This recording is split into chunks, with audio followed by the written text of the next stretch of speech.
საქართველოს ეროვნულმა საარაგბო ნაკრებმა კანადა 22-15 დაამარცხა. ამხანაგურ შეხვედრაში ქართველმა მორაგბეებმა 3 ლელო გაიტანეს. კანადის დამარცხებით მსოფლიოს ახალ რეიტინგში საქართველო რამდენიმე ადგილით დაწინაურდა.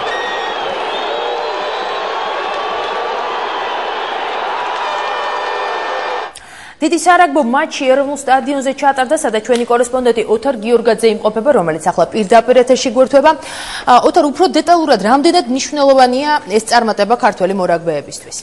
რა თქმა უნდა, მე ქართული რაგბის ყველა გულშემატკივარს ულოცავ საკმაოდ მნიშვნელოვან გამარჯვებას კანადის საკმაოდ ძლიერი გუნდის წინააღმდეგ. ეს იყო პრინციპული და საკმაოდ მნიშვნელოვანი შეხვედრა, როგორც თქვენ აღნიშნეთ, რეიტინგის თვალსაზრისით. მნიშვნელოვანი მატჩი იყო, რადგანაც კანადა საქართველოზე 3 საფეხური წინ და მსოფლიო კლასიფიკაციაში, კანადის დამარცხებით კი გუნდს ექნება შესაძლებლობა, რომ დეკემბრის ახალ რეიტინგში პოზიციები გაიმყაროს.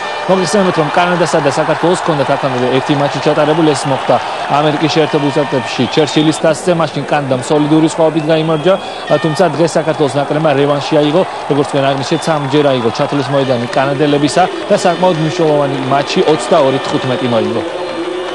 ძალიან რთული დადაბული თამაში იყო და ყოველთვის გვიწევდა ამ სიზნელეების გადალახვა ერთად და დღესაც გამოჩნდა იმ ქართულმა სულისკვეთებამ და ერთად ყოფნამ და აი ამ ხალხმა გაგვამარჯვებინა და მოგება მოგვაპოვებინა. დიდი მადლობა ამ ხალხს და თქვენს. შარშან კანადაში მეც ვიყავ იმ თამაშზე, ამერიკაში უფრო სწორად კანადასთან დავუმარცხე და პირველ რიგში რევანში იყო. ასაღები მეორე საკმაოდ ბევრი ხალხი მოვიდა სტადიონზე და ყველამ ერთად მივაღწიეთ გამარჯვებას რა. როდესაც დავუმარცხეთ მართლა ჩვენზე ალბათ ძლიერი გუნდი კანადა რა. აი ესე შემართებით. საშინაო მატჩებს მოგეხსენებათ, რომ განსაკუთრებული მნიშვნელობა აქვს კომაგისთვის. დღეს მართალია სრულად არ იყო შევსებული ეროვნული სტადიონი. მიუხედავად ამისა, ქართულ რაგბს ჰქონდა აქტიური მხარდაჭერა. მოგეხსენებათ, რომ რაგბის კომაგები აქტიურობით გამოირჩევიან და გარკვეულწილად მათი დახმარებითაც მოხერხდა კანადის ძლევა. დღეს სტადიონზე უამრავი კომაგი შეიკრიბა, მათ შორის იყვნენ მთავრობის წარმომადგენლების, რომლებმაც გამარჯვებულ ნაკრებს წარმატება მიულოცეს. მინდა მოგილოცოთ ყველას, აი ეს არის ცოტა სინქრონულად ერთმანეთის გვერდიგვერდ კარგად მუშაობს კერძო სექტორი, თვითონ ფედერაცია, სახელმწიფოს მხარდაჭერა ერთობლიობაში იძლევა ყოველთვის კარგ შედეგს. ეს გვაძლევს ჩვენ შესაძლებლობას რეიტინგში წინ წავიწიოთ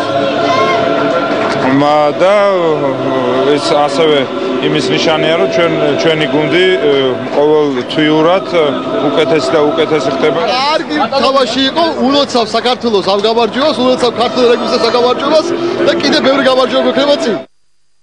დღევანდელი შეხვედრის შედეგი მნიშვნელოვანი იყო, რა თქმა უნდა, სამწვრთნელო შტაბისთვისაც, რადგანაც რიჩარდ დიქსონის ხელმძღვანელობით ნაკრებმა პირველი შეხვედრა ჩაატარა და პირველი გამარჯვება მოიპოვა. ზუსტად ერთ კვირაში ამავე სტადიონზე კიდევ ერთ საინტერესო დაპირისპირება შედგება.